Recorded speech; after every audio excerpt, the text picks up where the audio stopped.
Good morning students. बच्चों, alternating current का जो चैप्टर है बेटा हमारा ऑलमोस्ट हमारा कंप्लीट हो चुका है एग्ज़ाम पॉइंट ऑफ व्यू से।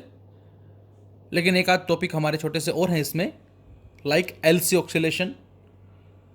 लेकिन उसको डिस्कस करने से पहले हमें स्टडी करना है energy stored by the inductor, कि जो इंडक्टर होता है बेटा वो कितनी एनर्जी को स्टोर करता है।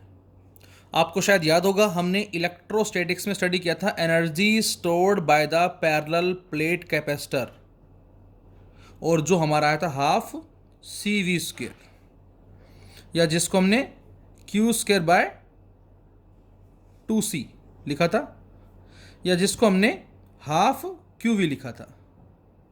ये हमारे एक्सप्रेशन आए थे energy stored by the parallel plate capacitor. अब उसी तरह से हमें यहां स्टडी करना है कि जो इंडक्टर है वो कितनी एनर्जी को स्टोर करता है, और इसी को ही बच्चों हमने नाम दिया है क्या, energy stored by the inductor. अब बच्चों, यदि हमारे पास इंडक्टर है और यदि हमने उसको किसी सोर्स ऑफ ईएमएफ से ज्वाइन किया हुआ है, then we can say if the source of EMF sends a constant current I through the inductor for a small time dt, then small amount of work done by the source is given by। यदि हम ये माने कि कोई source of EMF जो है बेटा वो किसी कांस्टेंट करंट को सेंड कर रहा है इन ए स्मॉल इंटरवल ऑफ टाइम में, तो इस प्रोसेस में जो वर्क डन है वो कितना होगा। तो उस स्मॉल वर्क डन को हमने नाम दिया बच्चों डी डब्ल्यू, and which is just equal to e I into d t लिख सकते हैं, स्मॉल वर्क डन।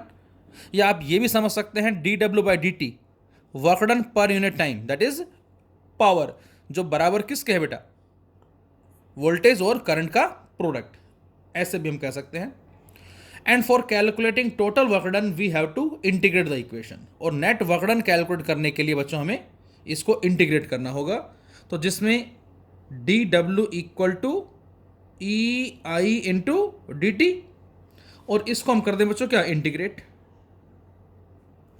अब हमें पता है बेटा कि जो ई है that is induced EMF, sorry, जब हम कॉइल में करंट को सेंड करते तो उसमें हाँ इंड्यूस्ड ईएमएफ प्रोड्यूस होगी, और वो इंड्यूस्ड ईएमएफ क्या करेगी, वो ईएमएफ उसमें करंट को अपोज करेगी। हमने यहां से एक सोर्स ऑफ ईएमएफ लिया और वो सोर्स ऑफ ईएमएफ यहां पर करंट सेंड कर रहा है, तो यहां पर क्या होगा बेटा, यहां पर इंड्यूस्ड ईएमएफ जनरेट होगी, जो अप्लाइड ईएमएफ के जस्ट अपोजिट कह सकते हैं हम। तो इसमें करंट के फ्लो को मेंटेन करने के लिए अप्लाइड ईएमएफ की जो वैल्यू होगी वो इंड्यूस्ड से ज़्यादा होगी, लेकिन एटलीस्ट कितनी हो, उसके बराबर हो। एंड इस ई की वैल्यू कितनी होती है बच्चों, minus l into d I by d T. लेकिन अप्लाइड ईएमएफ जो है बच्चों वो इससे ज़्यादा होनी चाहिए, एटलीस्ट इसके बराबर हो, equal and opposite. So we can write e equal to minus e, and which is just equal to minus minus l into d I by d t. तो ये हम इसमें वैल्यू पुट कर सकते हैं बेटा ई की जगह। तो यहां से बच्चों मिलता है हमें डब्ल्यू equal to e that is l into d I by d t. ये तो हो गई वैल्यू ई की, इनटू में आई और इनटू में डी टी, और यहाँ पर डी टी से डी टी कैंसिल आउट। तो फाइनली बेटा यहाँ से हम इंटीग्रेट करें सपोज 0 से आई के लिए, और ये कितना आ जाएगा, तो आंसर है एल आई इंटू डी आई, और यदि इसको हम इंटीग्रेट कर दें तो ये मिलता है हमें क्या, half l I square. So this is the energy stored by the inductor, half l I square. ये आपको फॉर्मूला जो है याद रखना है, जब भी कभी आपसे कहा जाए कि what is the energy stored by the inductor, तो हमारा आंसर होगा हाफ एल आई स्क्वेयर। अब बेटा यहां से एनर्जी डायरेक्टली किसके है, आई स्क्वेयर के है। यहां से जो एनर्जी है वो हम कह सकते हैं डायरेक्टली किसके, आई स्क्वेयर के है। तो यदि मैं आपसे कहता हूं कि हमें एनर्जी में और आई स्क्वेयर में ग्राफ प्लॉट करना है, तो ये हमारा सेम आएगा जो किसका आता है, y इक्वल टू के एक्स स्क्वेयर, जो कि पैराबोलिक इक्वेशन है। यदि मैं लिखता हूं y इक्वल टू के एक्स स्क्वेयर जो कि पैराबोला की इक्वेशन है, और इसका ग्राफ कैसा होगा बच्चों? x की 2 वैल्यू पे y की 1 वैल्यू है, कुछ इस तरह से इसका ग्राफ आएगा बेटा। सेम y की जगह ले ले एनर्जी को और x की जगह ले ले किसको? करंट को। तो हमें जो ग्राफ मिलता है बच्चों, कैसा ग्राफ मिलेगा? यदि हम पॉजिटिव ग्राफ कंसिडर करें तो कुछ इस तरह से हमें ग्राफ मिलता है एनर्जी में एज वेल एज करंट में। तो ये हमारी कहलाती है energy stored by the inductor. अब बच्चों इसके अंदर यदि हम एक छोटा सा कॉन्सेप्ट और यूज करें, क्या कॉन्सेप्ट? जो हमारे पास एनर्जी आई यूबी, ये आई है हाफ एल आई स्क्वेयर। हमें मालूम है बेटा एल की वैल्यू कितनी होती है? Mu naught N square A upon में L, this is the value of L. और जो बी आता है हमारे पास इंडक्टर के कॉरस्पॉन्डिंग या सोलेनॉइड के कॉरस्पॉन्डिंग फील्ड स्ट्रेंथ कितनी आती है? वो आती है B is equal to mu naught N I, जिसमें स्मॉल एन हम लेते हैं बच्चों number of turns per unit length. इसको आप ऐसे भी लिख सकते हो, इस तरह से। तो बेटा ये एल की वैल्यू है। अच्छा यहां से मैं आपसे कहता हूं आई की वैल्यू बताएं क्या आएगी जरा इस इक्वेशन से। What is the value of I? Current की वैल्यू बताएं क्या आएगी? तो बच्चों यहां से करंट की वैल्यू आ जाएगी बी इंटू एल अपॉन में म्यू नोट इंटू एन। तो बेटा ये आई की वैल्यू है, ये एल की वैल्यू है। इन दोनों वैल्यू को उठा के यदि हम यहाँ रखें तो यहाँ से अब जो एनर्जी मिलेगी हमें वो क्या होगी? Half into L.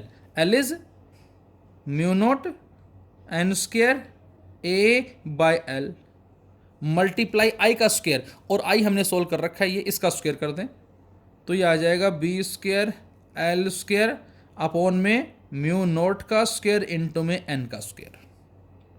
और बच्चों जो फैक्टर कट रहा है उसको कट कर दें हम, एक म्यू नोट कट जाएगा, एन स्क्वेयर से एन स्क्वेयर कट गया और एक एल से एक एल कट गया। तो यहाँ से अब हमें जो वैल्यू मिली वो क्या मिली? You B. वो आ जाएगी बी स्क्वेयर ऊपर बच गया, ए बच गया, एल बच गया और अपॉन में 2 आ गया और साथ साथ म्यू नोट आ गया। This is the energy. And now energy per unit volume is given by energy per unit volume. और बच्चों इस फैक्टर को हम क्या बोलते हैं? That is energy density. This is known as energy density, जिसको हम यू स्मॉल और इसके पाँव में बी लेटर से हमने इसको रिप्रेजेंट किया एनर्जी डेंसिटी। तो बेटा इस एनर्जी को यदि हम वॉल्यूम से डिवाइड कर दें बच्चों तो ये मिलता है b square a l upon में 2 म्यू नोट और डिवाइड कर दें वॉल्यूम, और वॉल्यूम कितना होगा इसका? Area into length. ये इससे कैंसिल आउट, तो एनर्जी डेंसिटी की वैल्यू कितनी आएगी बेटा? Half b square upon mu note.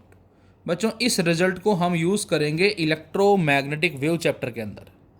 आपको याद होगा कि हमने इस एक्सप्रेशन से, ये जो एक्सप्रेशन हमारा जो हमने इलेक्ट्रोस्टैटिक्स में स्टडी किया था हाफ सी वी स्क्वेयर, वहाँ पर बच्चों हमने सी को रिप्लेस किया था epsilon naught a by d, और वी स्क्वेयर की जगह बेटा ई स्क्वेयर डी स्क्वेयर, और फिर वॉल्यूम से डिवाइड किया था। तो ये आपको याद होगा हाफ एप्सिलॉन नॉट इंटू ई का स्क्वेयर आया था बच्चा, और इसको हमने यू ई का नाम दिया था एनर्जी डेंसिटी इलेक्ट्रिक फील्ड के रेस्पेक्ट में। And this is energy density in magnetic field. ये मैग्नेटिक फील्ड के रेस्पेक्ट में है और ये इलेक्ट्रिक फील्ड के रेस्पेक्ट में है।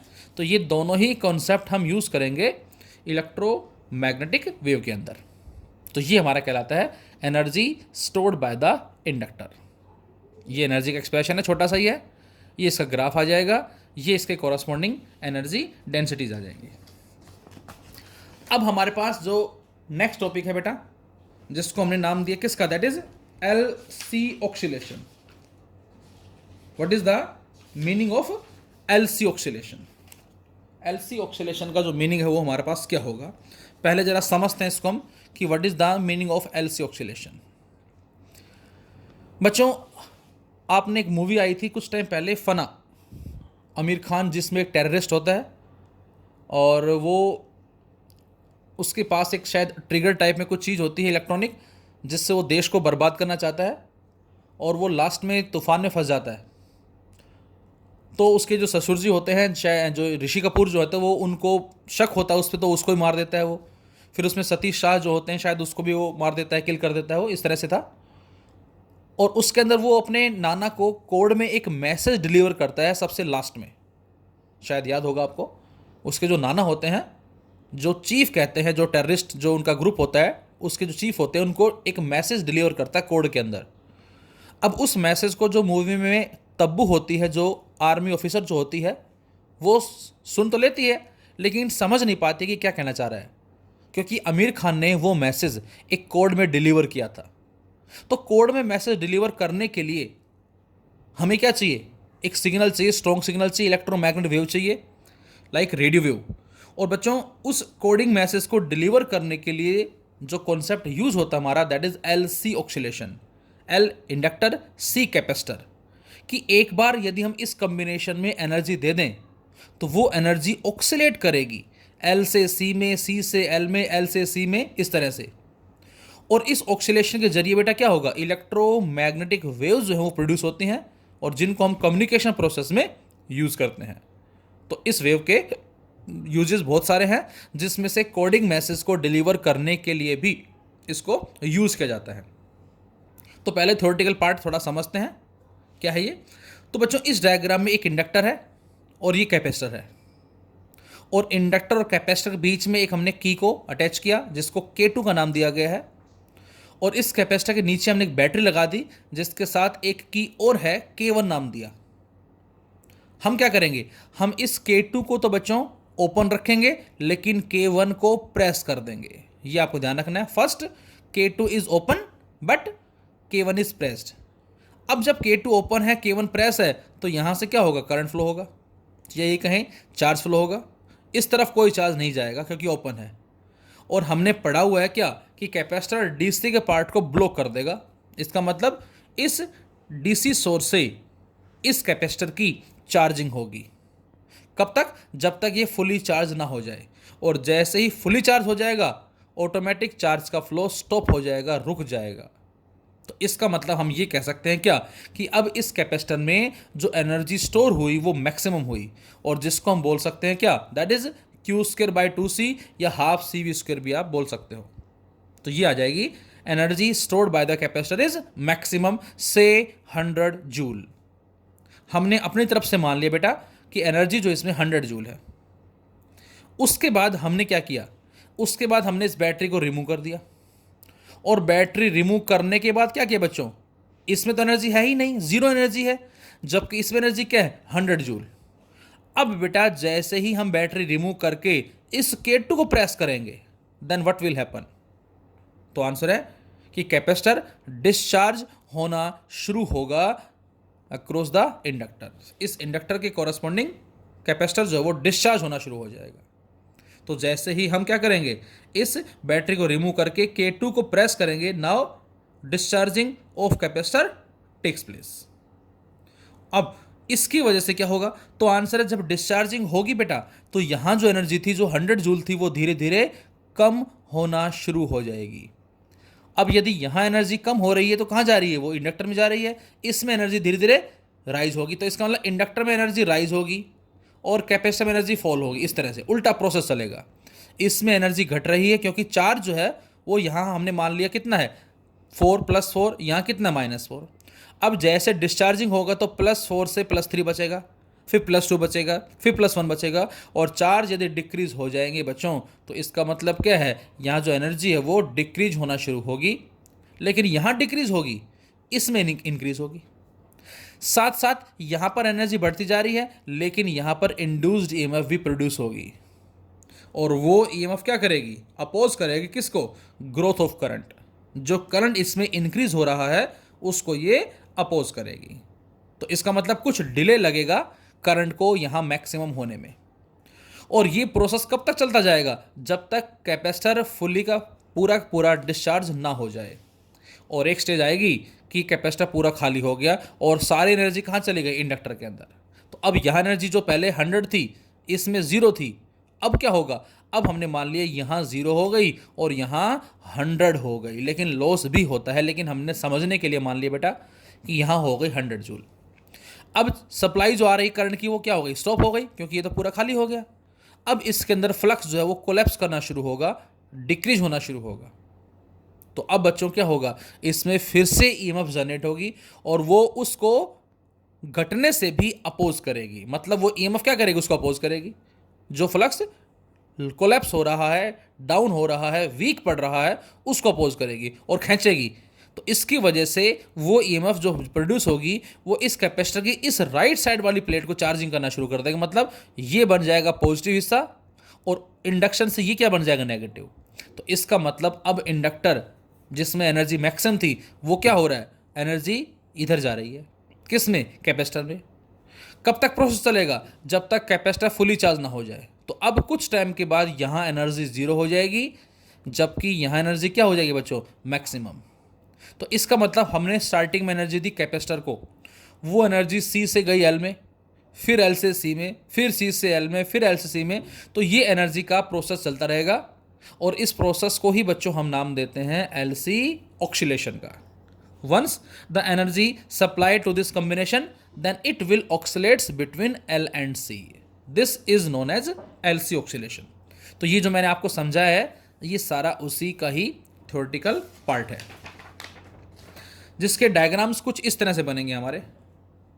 ये मैंने डायग्राम दिखाया। सपोज हमने मान लिया क्या कि यहाँ पर चार्ज पॉजिटिव है, चलो खैर ये उल्टा डायग्राम बना दिया मैंने, कोई बात नहीं। यहाँ चार्ज पॉजिटिव है, हमने जो पहले वाले डायग्राम में बैटरी इसको इधर ले लो, इसको इधर ले लो, आप पॉजिटिव नेगेटिव इसको इंटरचेंज कर लें, तो ये पॉजिटिव प्लेट, ये नेगेटिव प्लेट, फर्स्ट केस। तो बच्चों ये 4 पॉजिटिव मान लिए, ये 4 नेगेटिव, और इसमें एनर्जी क्या है, मैक्सिमम। इसको हमने एक बड़ी सी बिल्डिंग से शो किया। इस बड़ी बिल्डिंग का मतलब बेटा एनर्जी मैक्सिमम है से 100 जूल। अब जैसे कि प्रेस करेंगे, और अभी एट प्रेजेंट करंट जीरो है, एट प्रेजेंट करंट जीरो है, लेकिन जैसे ही कि प्रेस करेंगे अब यहाँ से करंट फ्लो करेगा, और करंट फ्लो होने से क्या होगा, इसके कॉरस्पॉन्डिंग फ्लक्स जो लिंक हो रहा है वो इंक्रीज होगा। फील्ड लाइनें जो इंक्रीज हो जाएंगी, क्योंकि करंट बढ़ने से फील्ड बढ़ेगा, फील्ड बढ़ने से फील्ड लाइनें इंक्रीज हो जाएंगी। और हमने माना कुछ टाइम के बाद यहाँ एनर्जी 50 जूल, यहाँ भी एनर्जी 50 जूल, दोनों में 50-50 जूल हो गई। कब तक चला प्रोसेस, जब तक सारी की सारी एनर्जी यहाँ नहीं आ गई। आई मैक्सिमम हो गया, मतलब सारी एनर्जी आ गई, कैपेसिटर पूरा खाली। और अब पहले मैंने 2-2 लाइनें दिखाई दोनों तरफ, अब मैंने 3-3 लाइनें दिखा दी है, मतलब अब यहाँ एनर्जी मैक्सिमम। और अब जब सप्लाई बंद हो जाएगी तो अब फ्लक्स कोलैप्स करना शुरू होगा, डिक्रीज होना शुरू होगा, फिर से ईएमएफ जनरेट होगी और वो ईएमएफ उसको अपोज करेगी, बढ़ने से भी रोक रही है और घटने से भी रोक रही है। तो अब वो इस कैपेसिटर की लोअर प्लेट को चार्जिंग करना शुरू कर देगी, जिससे ये बनेगा पॉजिटिव, ये बनेगा नेगेटिव। अब यहाँ एनर्जी मैक्सिमम थी फर्स्ट केस में, सेकंड में हाफ हाफ, थर्ड केस में इंडक्टर में मैक्सिमम, कैपेसिटर में जीरो, फोर्थ केस में फिर हाफ हाफ, फिफ्थ में सारी की सारी एनर्जी आ जाएगी कैपेसिटर के पास। सो ये प्रोसेस लगातार चलता रहेगा। और यदि हम ये माने बच्चों कि यहाँ पर एनर्जी का लॉस नहीं हो रहा, इफ़ वी एज्यूम क्या there will be no loss of energy, तो बेटा इस ऑक्सीलेशन को नाम देंगे हम अनडैम्प्ड ऑक्सीलेशन, जो कभी ना रुके, चलता जाएगा, जिसका ग्राफ कुछ इस तरह से आएगा। लेकिन एक्चुअल में होगा क्या बेटा, तो आंसर है एक्चुअल में एनर्जी का लॉस होगा। एम्पलीट्यूड जो होगा ऑक्सीलेशन का वो लगातार कम होता चला जाएगा, डिक्रीज होता चला जाएगा। So we can say the oscillation is damped oscillation, और एक टाइम के बाद हमें इसको फिर से एनर्जी देनी पड़ेगी, तो ये हमारा डैम्प्ड ऑक्सीलेशन कहलाता है। और अब किरचॉफ्स लॉ अप्लाई करते हैं हम सर्किट पे। VC plus VL equal to V, battery को हमने रिमूव कर दिया, तो यहाँ से VC plus VL equal to 0। VC capacitor की कॉरस्पॉन्डिंग पोटेंशियल डिफरेंस, तो आंसर है Q is equal to CV, then V is equal to Q by C। VL inductor की कॉरस्पॉन्डिंग होता है बेटा L di by dt, EMF जो produce होगी उसकी वजह से, और minus L di by dt। अब बच्चों जो I है बेटा वो होता है dq बाई dt, लेकिन यहाँ हमने माइनस साइन लगाया, और इस माइनस का मतलब क्या है, तो आंसर है चार्ज डिक्रीज हो रहा है और करंट इंक्रीज हो रहा है, क्योंकि कैपेसिटर से कैपेसिटर जब डिस्चार्ज होना शुरू होगा तो उसकी वजह से बोलेंगे चार्ज डिक्रीज हो रहा है और करंट इंक्रीज हो रहा है। So I equal to minus d q by d t. तो बच्चों हमने यहाँ पर इस I को रिप्लेस किससे कर दिया बेटा, minus d q by d t, और ये माइनस माइनस प्लस हो गया, और d बाई डी टी 2 बार आ गया, तो d2 Q by d T square बन जाएगा। और वी कैन से, यदि हम यहाँ से L कॉमन ले लें बेटा, ध्यान से देखें, तो d2q upon dt square plus में q upon l c equal to 0। यहाँ से d2q upon dt square plus q by l c equal to 0। अब जरा ध्यान से इस वीडियो को पॉज करके देख के बताएं कि ये इक्वेशन हमारी जो आई, ये किस तरह की इक्वेशन आई है। इस वीडियो को पहले पॉज करेंगे और फिर आप सोच के बताएंगे कि जो इक्वेशन हमारी, ये किस तरह की इक्वेशन है जो आपने सिंपल हार्मोनिक मोशन में स्टडी की थी। तो ये हमारी इक्वेशन जो मिलेगी आपको, ये कुछ इस तरह की इक्वेशन मिलेगी, that is d2x upon dt square plus omega square x equal to 0। देखो आप दोनों को ध्यान से, दोनों को ध्यान से देखें। यदि हम किस किस को, इसको देखें जरा ध्यान से आप, ये d2q बाई dt स्क्वायर है, ये d2x बाई dt स्क्वायर है। मतलब जो रोल यहाँ पर q का है वही सेम रोल वहाँ x का होता था। यहाँ q बाई एल सी है, यहाँ ओमेगा स्क्वायर x है, यहाँ q यहाँ x, यहाँ 1 बाई एल सी, यहाँ ओमेगा स्क्वायर। तो साफ पता लग रहा है यहाँ से क्या, कि जो ओमेगा स्क्वायर की वैल्यू होगी बेटा वो क्या होगी, the value of omega square is 1 by l c root. तो यहाँ से ओमेगा की वैल्यू आ जाएगी 2 pi nu equal 1 by l c root. So nu equal to 1 upon 2 pi l c का रूट। ये वही आ गई फ्रीक्वेंसी जो हमने रेजोनेंट फ्रीक्वेंसी वाली बात की थी। तो यहाँ पर जो ऑक्सीलेटिंग फ्रीक्वेंसी होगी, जो नेचुरल फ्रीक्वेंसी होगी हमारे पास, उसकी वैल्यू होगी 1 अपॉन 2 पाई और एल सी का under root. So this is known as l c oscillation. तो फर्स्ट हमने स्टडी किया कि energy stored by the inductor जो वो क्या होगी, वो I half l I square. उसके बाद हमने स्टडी किया बेटा क्या, एल सी ऑक्सीलेशन, कि once energy supply to this combination then it will gets oscillate between l and c, and this process is known as l c oscillation. और इसी process को बच्चों हमने एल सी ऑक्सीलेशन का नाम दिया है। अब इसमें यदि आपसे कहा जाए बेटा क्या, कि प्रूव करके बताओ, शो करके बताओ, show that in free oscillation of an l c circuit the sum of energies stored in capacitor and the inductor is constant. Prove करना है क्या, the sum of energy stored, energy, the sum of energy stored in C and L, C and L is constant in time, is constant in time। तो बेटा इसको हम prove भी कर सकते हैं मैथमेटिकली, हमें शो करके दिखाना है कि एनर्जी का जो सम रहेगा दोनों में वो कांस्टेंट रहेगा। अब मैं आपसे कहूँ एनर्जी जो स्टोर है कैपेसिटर में, इसको आप यू ई बोल दें, कितनी होगी, तो आंसर होगा क्यू स्क्वायर बाई 2c, ये आ जाएगा। और मैं कहता हूँ एनर्जी जो होगी बेटा इंडक्टर में, यू बी बोल दो या यू एल बोल दो, कुछ भी, ये कितनी होगी, that is half l I square. इनका सम जो होगा वो क्या होगा, कर दें ऐड जरा दोनों को। तो टोटल एनर्जी यहाँ कितनी आ गई बेटा, टोटल एनर्जी की वैल्यू आ जाएगी बच्चों क्यू स्क्वायर अपॉन में 2c प्लस में हाफ एल आई स्क्वायर। ये हमारे पास आ गई टोटल एनर्जी, और हमें इसको प्रूव करना है कि ये कांस्टेंट रहेगी। अब Q, इस Q को मान लेते हैं, सपोज हम Q is equal to q naught sine omega t या कोस ओमेगा टी, कोई भी आप लिख के सोल्व कर सकते हैं, कोई भी ले सकते हैं, चाहे साइन ले लें चाहे कोस ले लें। तो बेटा Q हमें पता लग गया, इसको पुट कर देंगे हम यहाँ पर, लेकिन करंट नहीं पता। अब आप सोचे कि इस Q से करंट कैसे आएगा, यूजिंग डिफ्रेंशिएशन। तो इसको डिफ्रेंशिएट करें तो I बराबर आ जाएगा d q by d t. Right side में क्या आ जाएगा, q naught as it is, और साइन ओमेगा टी को क्या लिखेंगे हम, कोस ओमेगा टी, और टी का कोफिशिएंट ओमेगा आगे आ जाएगा। तो करंट भी पता लग गया हमें, एज वेल एज चार्ज तो पता है ही, दोनों पुट कर दो आप यहाँ।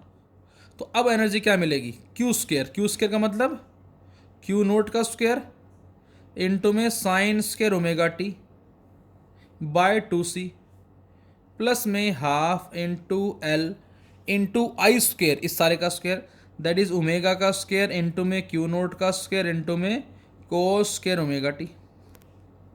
ये हमारे पास आ गया यहाँ से। अब यदि मैं इस ओमेगा स्क्वायर को रिप्लेस कर दूँ 1 बाय एल सी से, अभी अभी जस्ट हमने पढ़ा है क्या, कि जो ओमेगा स्क्वायर है बच्चों ये बराबर किसके बेटा, 1/LC। पुट कर दो आप।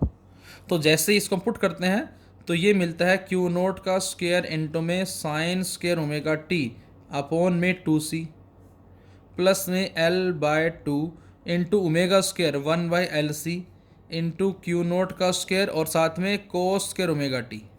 और बच्चों इस L से L कट गया, कॉमन क्या आ जाएगा, क्यू नोट का स्क्वायर बाय 2C कॉमन आ जाएगा।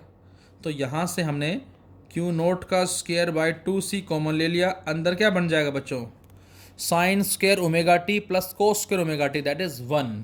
और क्यू नोट का स्क्वायर, क्यू नोट क्या है, चार्ज का एम्पलीट्यूड, सी क्या है, कैपेसिटेंस, जो दोनों ही क्या है, कांस्टेंट है। तो ये जो वैल्यू आई हमारे पास, ये क्या आ गई, that is constant in time.